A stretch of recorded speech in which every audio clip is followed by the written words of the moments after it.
Assalamualaikum warahmatullahi wabarakatuh. Perkenalkan, nama saya Bella Syafitri dengan NPM 2003110150, kelas 6C. Di sini saya akan menjelaskan konsep dasar dalam public relation. Sebelumnya yang saya hormati kepada Pak dosen dan teman-teman sekalian. Yang pertama yaitu konsep-konsep dalam PR. Bertolak dari sikap ekologis, bertolak dan saling bergantungan antar organisme, yakni antar organisasi atau institusi dengan lingkungan. Adanya organisasi akan bermanfaat bagi publik. Setiap organisasi yang ada dalam masyarakat akan berhubungan dengan masyarakat atau publik, sehingga perlu dilakukan upaya untuk menjembatani hubungan dengan masyarakat agar tidak terjadi konflik. Kemudian yaitu konsep timbal balik, ditunjukkan dengan bertemunya kepentingan yang berbeda. Implikasinya yaitu dengan organisasi dituntut untuk mengusahakan komunikasi dengan masyarakat. Inisiatif komunikasi seharusnya berasal dari organisasi. Kemudian yaitu organisasi menempatkan kepentingan masyarakat sebagai landasan dalam perbuatan program dan tindakan atau keputusan. Hal ini dapat dilakukan dengan menjelaskan kepentingan organisasi sehingga masyarakat dapat menilai dan menempatkan kepentingan yang sesuai. Kemudian yaitu ada pertumbuhan PR. Terjadinya kemajuan-kemajuan dalam masyarakat mengakibatkan perubahan-perubahan yang mendasar. Perubahan yang pertama yaitu perubahan cara berpikir masyarakat dari filsafat authoritarian menjadi filsafat libertarian. Yang kedua, perubahan sistem kerja tradisional menjadi sistem kerja industri. Yang ketiga, sektor politik, perubahan dari monarki ke demokrasi. Yang keempat yaitu sektor ekonomi, terjadi persaingan untuk merebut perhatian massa. Yang kelima, sektor sosial. Semakin kompleksnya permasalahan sosial, misalnya masalah perburuan.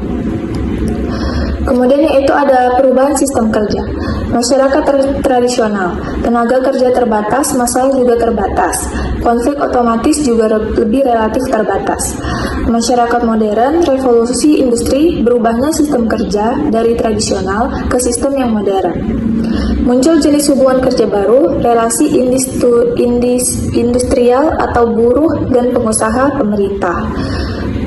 Muncul jenis hubungan masalah baru, konflik kerja dalam lingkungan industri, seperti kasus di Eropa, muncul kelas baru borges proletar. Kemudian yaitu dari sektor politik. Dalam sistem monarki, nasib negara ditentukan oleh satu orang. Dalam sistem demokrasi, kebutuhan rakyat atau masyarakat dianggap paling penting. Implikasinya, perlu upaya untuk mencari tahu, menetapkan, dan menginformasikan kebijakan yang berdimensi publik. Kemudian ada dari sektor sosial. Berlangsungnya upaya-upaya untuk merebut perhatian masyarakat, masalah pemasaran, perlu kegiatan untuk menarik keinginan konsumen atau calon konsumen. Munculnya promosi dan publisitas yang memerlukan tenaga khusus untuk menanganinya. Kemudian yaitu perkembangan konsep public relation atau humas. Pada awal perkembangannya, PR adalah corong organisasi. Tugasnya menyampaikan informasi dari organisasi kepada publiknya, baik yang eksternal maupun internal. Contohnya yaitu penyampaian tentang kebijakan organisasi. Kedua, eksistensi organisasi. Ketiga, humas menyampaikan kepada publik tentang kebijakan organisasi atau informasi yang menguntungkan organisasi. Komunikasi oleh PR. Pertama, sebagai corong organisasi. Tujuan kerja humas adalah untuk memperoleh pengertian, simpati, dan dukungan publik. Yang kedua, sangat mungkin terjadi manipulasi informasi.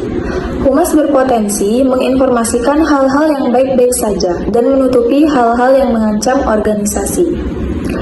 Kemudian ada perkembangan PR. Pertama, PR modern. Muncul pada awal abad 20 di Inggris dan Amerika. Kedua, lembaga PR pertama di Inggris tahun 1948. Pimpinan pertamanya Sir Stephen Talent.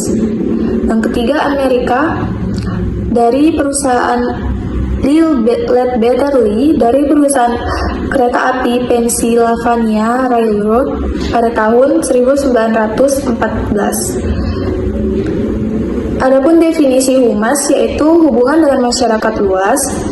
melalui publisitas khususnya fungsi-fungsi korporasi, organisasi, dan sebagainya yang berhubungan dengan usaha untuk menciptakan opini publik dan citra menyenangkan untuk dirinya sendiri. Kemudian definisi humas yaitu humas adalah fungsi manajemen yang mengevaluasi sikap publik, mengidentifikasi kebijakan dan prosedur seseorang individu atau sebuah organisasi berdasarkan kepentingan publik dan menjalankan suatu program untuk mendapatkan pengertian dan penerimaan publik. Humas adalah suatu filsafat sosial dan manajemen yang dinyatakan dalam kebijaksanaan beserta pelaksanaannya, yang melalui interpretasi yang akan peka mengenai peristiwa-peristiwa berdasarkan pada komunikasi dua arah dengan arah publiknya, berusaha untuk memperoleh saling pengertian dan itikat baik. Humas adalah keseluruhan upaya yang dilakukan secara terencana dan berkesinambungan dalam rangka menciptakan dan memelihara niat baik dan saling pengertian antara satu organisasi dengan kalayknya.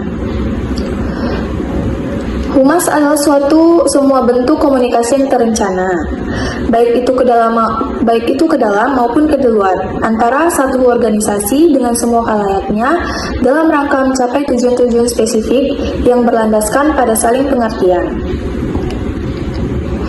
Unsur-unsur dasar humas yaitu humas adalah filsafat manajemen yang bersifat sosial. Misalnya seperti perusahaan, tujuannya bukan hanya untuk mendapatkan kepentingan publik internal semata, bisa juga seperti untuk publik eksternal. Kedua yaitu humas merupakan pernyataan tentang filsafat tersebut dalam keputusan kebijaksanaan. Kebijaksanaan humas ditetapkan bagi setiap jenis publik, berdimensi informatif. Humas adalah tindakan akibat kebijaksanaan tersebut. Misalnya seperti berdimensi sosial, tentang bagaimana pelaksanaan kebijakan itu dilakukan. Kemudian yaitu humas merupakan komunikasi dua arah, yaitu merupakan humas berupaya menggali kepentingan publik sekaligus mengkomunikasikannya apa yang dilakukan organisasi. Kemudian yaitu ada organisasi dan public relation. PR merupakan bagian integral suatu organisasi. PR bukan sekedar institusi komplementer. Tugas PR bukan sekedar menciptakan citra seolah kelihatan kuat dan sehat, melainkan menciptakan agar organisasinya kondusif, sehat dalam iklim kerja, kuat hubungan sosialnya, dan tinggi kinerja sumber daya manusianya. Gejala dan naluri manusia dalam PR. Yang pertama, naluri dalam perjuangan hidup. Kedua, naluri mempertahankan diri. Tiga, naluri melanjutkan hidup. Keturunan. Adapun gejala-gejala PR yang lain yaitu hubungan antara seseorang dengan orang lain, hasrat seseorang untuk memberitahukan sesuatu kepada orang lain, upaya seseorang untuk mempengaruhi orang lain, anjuran seseorang pemimpin kepada pengikutnya, ajakan seseorang pengusaha kepada rakyatnya.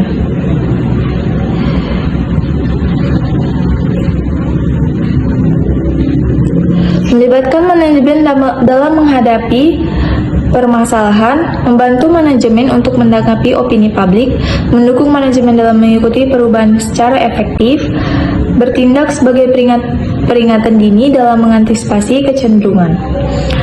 Inti dari pengertian ini adalah teknik komunikasi dan komunikasi yang sehat dan etis. Pengertian ini memprediksi konsekuensinya, menasihati para pemimpin organisasi, melaksanakan program yang terencana mengenai kegiatan-kegiatan yang dilayaninya, baik untuk kepentingan organisasinya maupun kepentingan publik. Baiklah, itu saja yang dapat saya sampaikan. Lebih kurang saya mohon maaf. Jika ada salah kata, saya mohon maaf. Wabillahi taufiq wal hidayah. Wassalamualaikum warahmatullahi wabarakatuh.